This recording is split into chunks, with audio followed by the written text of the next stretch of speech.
ಈಗ ಕುಮಾರಸ್ವಾಮಿ ಅವರ ಮನಸ್ಥಿತಿ ನಿಮ್ಗೆ ಹೇಳ್ತೀನಿ, ನಾನು ಅವ್ರ ಜೊತೆ ಬೆಳೆದಂಥವನು. ಅವ್ರ ಮನಸ್ಥಿತಿ ಹೇಳ್ತೀನಿ ನಿಮಗೆ. ಅವರು ಯಾರು ಕೂಡ ಮುಖ್ಯಮಂತ್ರಿ ಆಗಿರೋದಕ್ಕೆ ಸಹಿಸ್ಕೊಳ್ಳಲ್ಲ. ಅವ್ರು ಏನು ಮಾಡವ್ರೆ, ಏನು ಅನ್ಕೊಂಬಿಟ್ಟವ್ರೆ ಅಂತಂದರೆ, ಈ ರಾಜ್ಯಕ್ಕೆ ಏನಾರ ಮುಖ್ಯಮಂತ್ರಿಯಾಗಿ ಈ ರಾಜ್ಯಕ್ಕೆ ಏನೋ ಒಳ್ಳೇದು ಮಾಡೋದು ನಾನು ಒಬ್ಬನೇ ಅಂತ ಅನ್ಕೊಂಬಿಟ್ಟವ್ರು. ಇನ್ನು ಯಾರು ಒಳ್ಳೇದು ಮಾಡಲ್ಲ, ನಾನು ಒಬ್ಬನ ಕೈಲಿ ಆಗೋದು ಅಂತಕ್ಕಂಥ ಅವ್ರ ಮಾತುಗಳು, ಅವರ ನಡವಳಿಕೆ ಎಲ್ಲ ನೀವು ನೋಡ್ತಾ ಇದ್ದೀರಾ ಅಲ್ವಾ. ನೀವು ಇವ್ರು ಒಳ್ಳೆ ರೀತಿ ಮಾಡಿ ಒಳ್ಳೆ ನಡವಳಿಕೆ ಇದ್ದಿದ್ರೆ ಇಷ್ಟೊತ್ತಿಗೆ 124 ಜನ ಗೆಲ್ಸ್ಬಿಡೋರು. ನಿಮ್ಮ ರೀತಿ ನೀತಿಗಳು ಸರಿಯಾಗಿದ್ದಿದ್ರೆ, ನೀವು ಸರಿಯಾದ ರೀತಿಯಲ್ಲಿ ಹೋಗಿದ್ರೆ ಇಷ್ಟೊತ್ತು 124 ನಿಮ್ಮ ಯಾವ ಇದೇ ಇಲ್ಲದೇ ಗೆಲ್ಸ್ತಕ್ಕಂಥದ್ದು ನಮ್ಮ ಕರ್ನಾಟಕ ರಾಜ್ಯದಲ್ಲಿ ಇತ್ತು. ಆದರೆ ಇವ್ರ ನಡವಳಿಕೆಗಳಾಯ್ತಲ್ಲ, ಬದಲಾವಣೆಗಳು. ಈಗ ಯಡಿಯೂರಪ್ಪನವ್ರ ಜೊತೆ ಸೇರಿಕೊಂಡ್ರು, ಯಡಿಯೂರಪ್ಪನವ್ರಿಗೆ ಅಧಿಕಾರ ಕೊಡಲಿಲ್ಲ. ಯಡಿಯೂರಪ್ಪನವ್ರ ಪಾಪ ಹೋರಾಟ ಮಾಡಿ ಮತ್ತೊಂದು ಮಾಡಿ ಮುಖ್ಯಮಂತ್ರಿ ಆದರು. ಕಡೆಗೆ ಕಣ್ಣೀರು ಹಾಕ್ಸಿದ್ರಲ್ರಿ. ಎಷ್ಟು ಯಡಿಯೂರಪ್ಪನವ್ರ ಮೇಲೆ ಎಷ್ಟು ಪ್ರೆಸ್ ಮಾಡಿದ್ದೀರಾ ನೀವು?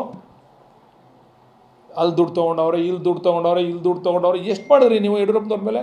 ಕಣ್ಣೀರಾಗಿ ಕೆಳಗಡೆ ಇಳಿಸಿದ್ರಿ ನೀವು ಯಡಿಯೂರಪ್ಪನವ್ರನ್ನ. ನೀವೇ ಅಧಿಕಾರ ಹಸ್ತಾಂತರ ಮಾಡಬೇಕಾಯ್ತು, ಅದು ಮಾಡಲಿಲ್ಲ ನೀವು. ಮಾತು ಕೊಟ್ಟಂತೆ ಮಾತು ತಪ್ಪಿದ್ರಿ ನೀವು. ಅವಾಗ ಶಿವಕುಮಾರ ಸ್ವಾಮೀಜಿಯವ್ರ ಮೇಲೆ ಪ್ರಮಾಣ ಮಾಡಿದ್ರು ಹಾಸನದಲ್ಲಿ, ನಾನು ಅಧಿಕಾರ ಹಸ್ತಾಂತರ ಮಾಡ್ತೀನಿ ಯಡಿಯೂರಪ್ಪನವ್ರಿಗೆ ಅಂತ. ಶಿವಕುಮಾರ ಸ್ವಾಮೀಜಿಯವ್ರ ಸನ್ನಿಧಿನಲ್ಲಿ ಪ್ರಮಾಣ ಮಾಡಿದ್ರು, ಹಸ್ತಾಂತರ ಮಾಡಲಿಲ್ಲ. ಅದೇನೋ ಭಗವಂತ ಅವನ ಇಲ್ವೋ ನಮಗೂ ಗೊತ್ತಿಲ್ಲಪ್ಪ.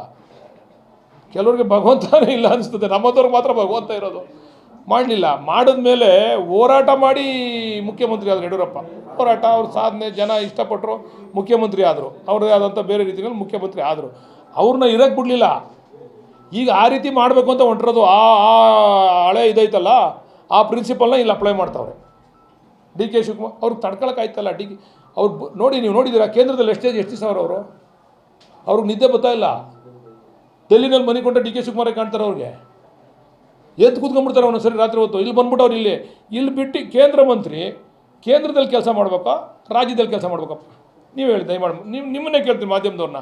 ಈಗ ಅಲ್ಲಿ ಡೆಲ್ಲಿನಲ್ಲಿ 30 ದಿವಸ ಇದ್ದು 20 ದಿವಸ ಇದ್ದು ಇಲ್ಲೊಂದು 10 ದಿವಸ ಇರಬೇಕಲ್ವಾ? ಅವ್ರು ಅಲ್ಲಿ 2 ದಿವಸ ಇದ್ಬಿಟ್ಟು ಕ್ಯಾಬಿನೆಟಿದಾಗ ಹೋಗ್ಬಿಟ್ಟು ಬಂದು ಇಲ್ಲೇ ಇರ್ತಾರೆ. ಈ ಅರ್ಥ ಏನಿದ್ರದ್ದು? ಅವ್ರಿಗೆ ನಿದ್ದೆ ಬರ್ತಾಯಿಲ್ಲ. ಡಿ ಕೆ ಶಿವಕುಮಾರ್ಗೆ ಏನಾದ್ರು ಮಸಿ ಬೆಳಿಬೇಕು. ಈಗ ಅವರ ಜೊತೆಗೆ ಮಗನ ಬಿಟ್ಬಿಟ್ಟವ್ರೆ. ಅವ್ರು ಬರೋಕ್ಕಾಗಲ್ಲ, ಮಗನ ಬಿಟ್ಬಿಟ್ಟವ್ರು. ಇವಾಗ ನಡಿ ನೀನು ಬಿಡ್ದಿಲ್ ಮಾಡು ಅಂತ. ಈ ಬೇರೆ ಕಡೆ ನಡೀತಾವಲ್ಲ ಇವೆಲ್ಲ ರೈತರ ಹೋರಾಟಗಳು, ಅಲ್ಲಿ ಕಣ್ಣು ಕಾಣ್ತಾ ಇಲ್ವ ಅವ್ರಿಗೆ?